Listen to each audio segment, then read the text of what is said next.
Today, we're going to talk about the best menopause diet from a physician's perspective. If you're new to the channel, welcome. My name is Dr. Lori Marvis. I'm a board certified family and lifestyle medicine physician, and I'm going through menopause myself. So, this is a really personal journey, and I wanted to share more about what diet would be the best for you if you really want to think about improving not only your menopausal symptoms, but many of the things that actually come along with menopause, like weight gain, changes in your cholesterol panel, insulin resistance, all these things that just kind of add up to one, not make you feel well, but can actually have some really life altering and potentially very dangerous things for your future self health.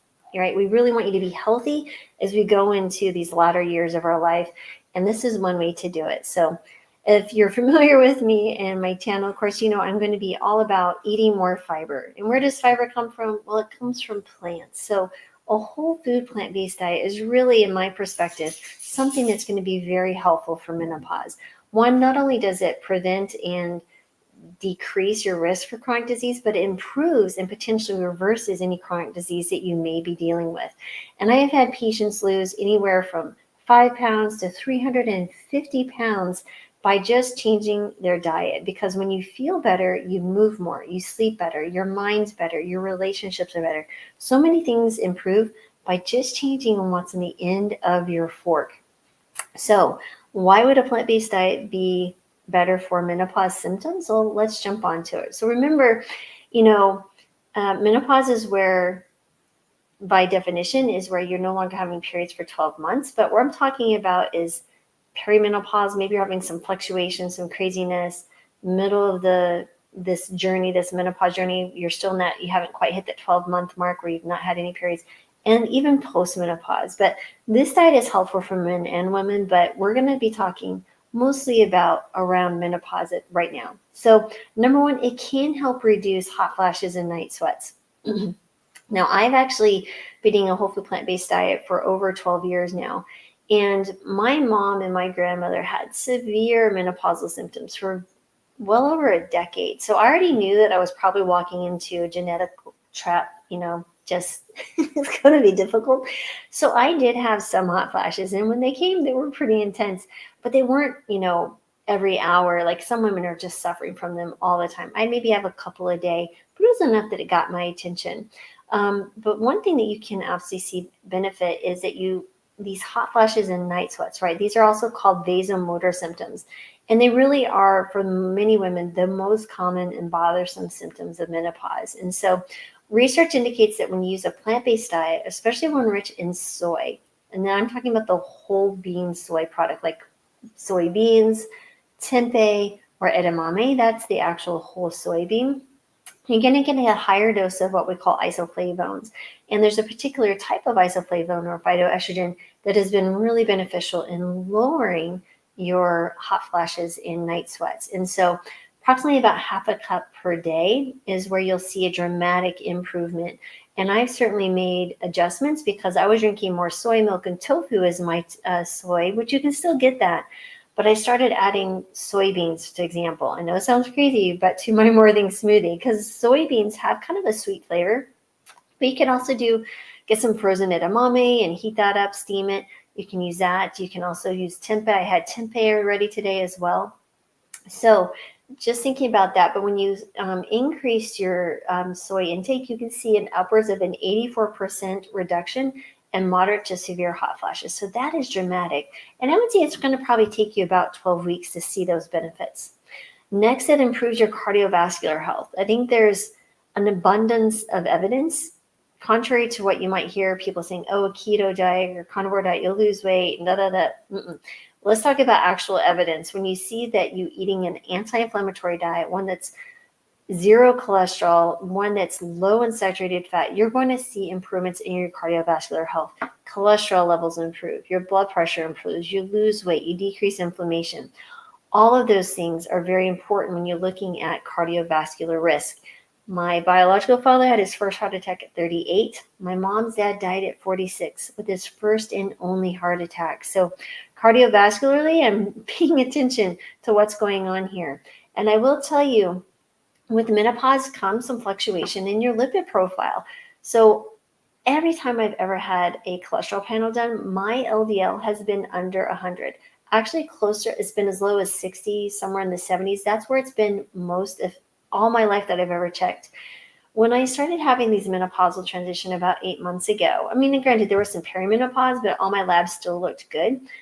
When it really hit, like, ooh, hot flashes, ooh, no period. So I checked my cholesterol panel. My LDL had gone above 100 for the first time in my entire life. And I hadn't changed my diet. I've always been at a healthy weight.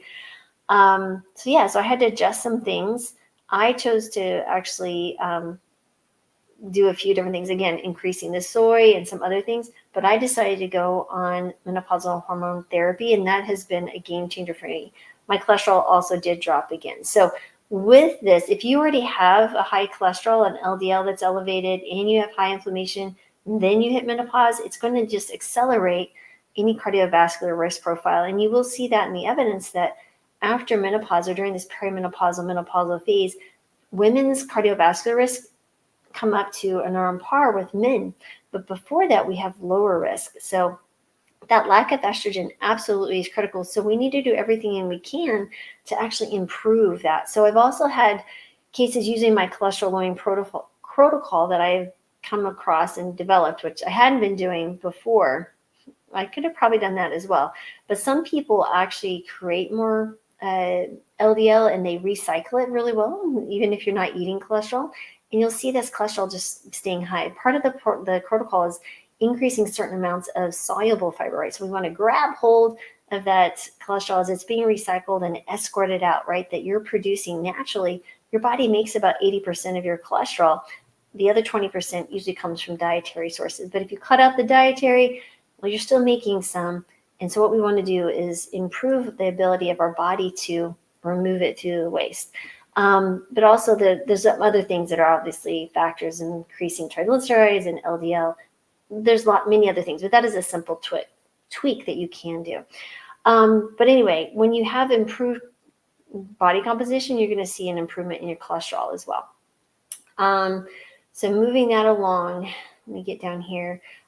In addition to that, including improving your cardiovascular health, you're also going to see a shift of your visceral fat, right? So that will also, as with weight decreases, also you'll see a lower visceral fat, which is that fat in that abdominal area that you'll see increased inflammation and increase your risk for cardiovascular disease. So you'll see a lower visceral fat. And by the way, my coronary artery calcium score is 0.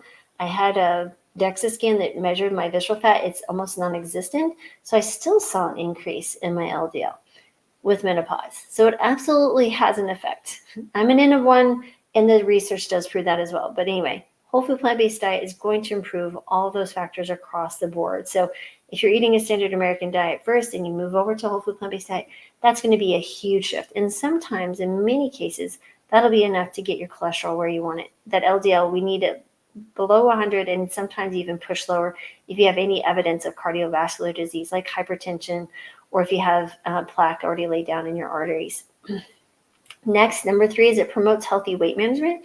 So you're going to be eating a lower calorie diet, right? So when you switch over to a whole food plant-based diet, these are already naturally less calorically dense foods, right? And so what you're going to see here is you can eat more literally and lose weight because you're eating less calories, right? So it's still a calorie game here, but you're still feeling full because of all the fiber. And it takes a lot.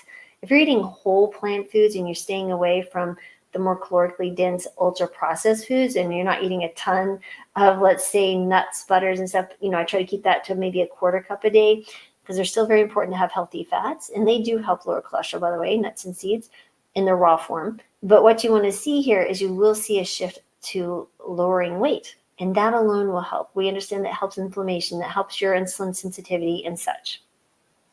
So it does help promote weight loss. Next, you have a reduction of, I'm trying not to sneeze. Excuse me. You'll see a reduction in risk for chronic disease. And so when you're eating these foods, when we're decreasing inflammation, you're promoting a healthy weight, which gives you more energy, and you're exercising more, you're sleeping better. Altogether, you will see some improvements here. But again, they also help, balance certain hormone levels and different things. So you'll also see improvements in decreased risk of chronic disease. There you go, which can also worsen menopausal symptoms. Next, you can improve your bone health, right? So when you think about these phytoestrogen-rich soy foods, especially, that's going to be really, really critical to improve your bone health. You can find amazingly rich, calcium-rich plant foods. You can have excellent protein sources. So all these things are really important for your bone health, along with resistance type training or weight-bearing exercises. I've done an entire workshop for Healing Kitchen members all about osteoporosis. Now, again, this is, depending on you, if you've had a fragility fracture, that's a different conversation versus prevention of osteoporosis. Or if you have osteopenia, and what can we do to, decelerate or halt the progression to osteoporosis and potentially reverse. These are the things you want to do. We want to make sure your vitamin D is good, your protein, your calcium, and you consume these at least 2 servings of whole soybean foods daily. So again, that can have a very positive effect on your bone health. One, it also enhances mental health. I have had many, many patients improve depression and anxiety and even schizophrenia. Believe it or not, I had a patient with schizophrenia had some improvement in hallucinations, which was a really interesting case. But you'll see improvements in anxiety and depression because when you're sleeping better, you're having decreased brain inflammation. Again, think about the fiber and you're feeding the little hormones that are the little hormones. You're feeding the little microbes that make your good feeling hormones. And there's this brain gut connection. Again, can go on for hours just about that, but you will see improvements in your mental health, in your relationships, and just in decreased stress. So we can definitely think about eating your way to feeling better in so many ways. I think it just improves your quality of life, right? So when you're sleeping better, when you're eating better, when you're losing weight, have more energy and exercising, that alone, that quality of life will improve menopause. And I already had a great quality of life, but granted, even then you'll see a shift in menopause will cause something. I can't even imagine what that would have been like if I'd had to be dealing with type 2 diabetes or some severe ailment or chronic disease that's more lifestyle caused by lifestyle changes, because it was already difficult enough. And so if you're dealing with chronic disease, it may seem overwhelming because then you add on menopause on top of it. Well, do what you can first, right? So what are those daily things that you can do? Eating more fiber-rich foods, more whole plant foods. That's a simple move in the right direction. And one thing I like to use as an illustration, if you have an arrow, right, and it's going north, if you start with the same starting point and you change it to just like 1 degree, over time with consistent behavior, these small 1 degree changes, you'll see over time, you'll see this added benefit, right? So it goes from going in the same direction, and you'll see this dramatic delta increases. So you'll see a quality of life improvement. Also mentioned too, supporting hormonal health, right? So you're thinking the phytoestrogens in plant-based foods are actually those natural hormone regulators, right? So they can bind to estrogen receptors in the body and actually, in some cases, be very weak estrogen-like, or they can actually decrease your native estrogen, so they decrease risk for like breast cancer, right? So they can compete for binding to the different estrogen receptors. So that's where the phytoestrogens are actually very beneficial. You're competing with your natural estrogen, and the one they do connect, they're very, very, very weak. And they prefer these, what we call estrogen beta receptors. So they hit the bones, for example, and they increase your bone density. So again, there's a lot of benefits to consuming, phytoestrogen-rich foods. And you can Google a list. Again, I'm not here to give 100% of everything, but I just want to highlight all the benefits of a whole food plant-based diet on your menopause journey. And the last two are reducing inflammation and improving your gut health. Because when we talk about chronic disease, inflammation is at the top of the list. And one of the things I see dramatically shift in almost every single person that goes from a standard American diet to a whole food plant-based diet is they're like, man, I just feel so much better. I don't feel so inflamed. Their inflammatory markers and laboratory-wise also improve. Joint pain improves. Migraines improve. Skin improves. So again, this is just where you'll see that notching down of inflammation. And we understand inflammation worsens with menopause, but if you're eating an anti-inflammatory diet, That's a great way to mitigate it or combat it. That just comes along with these hormonal shifts. And then, of course, the gut health. Fiber, fiber, fiber is your answer to feeding the microbes that are going to be beneficial for your long-term health. We really need to think about that we are actually, as human beings, we're not just this isolated one body, that there's literally trillions of bacteria in and on our bodies that really have significant impact on our overall quality of life and our overall longevity and health. So thinking about what we can do to feed these little guys. So you get what you feed. So think of it that way. So if you're eating these whole plant foods, these are anti-inflammatory. These are make you more insulin sensitive. Again, the gut microbes are so, so very important. And many people say your health starts in your gut. And what is the one thing your gut is always exposed to is the food that you're consuming. So if you're consuming ultra processed foods with chemicals that we can't even pronounce, well, you're going to probably get the health that you're feeding your body, right? So now, again, I understand things happen, and even people who do everything right will still have things happen. However, you won't be also adding on the layers of other things like type 2 diabetes or hypertension or heart disease. You're going to be decreasing those progression or even halting or preventing it altogether.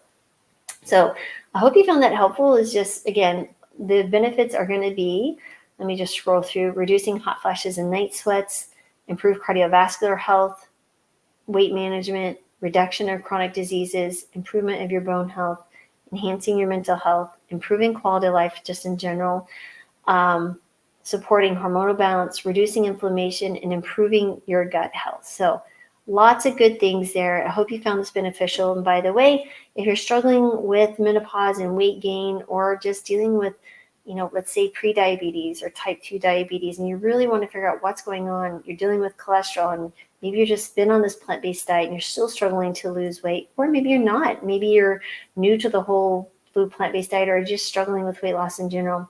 I came up with a free masterclass. It's the 5 steps to master your metabolism and lose weight. I speak to the 4 biggest problems that people encounter on their weight loss journey, because I've helped thousands of people find health across the country as I'm licensed in all 50 states and DC. And it's free. It's 90 minutes. It is an investment in time, but I think you'll find that it really kind of reshapes and reframes your perspective on how you should approach your health and being more proactive. So the registration link is below if you're on YouTube, and it's up in the bio if you're on Instagram. So I appreciate your time as always, because I know that's one thing you can't give back once you've given it away. And I'll be back tomorrow with another edition of something. We'll see what comes to mind. But I hope you find this helpful. And I'm sending you love, joy, peace, and gratitude, and of course, healing, because we need more of that in every single day of our lives. So you guys have a great day, and I'll be back, and I'll see you next time. Bye.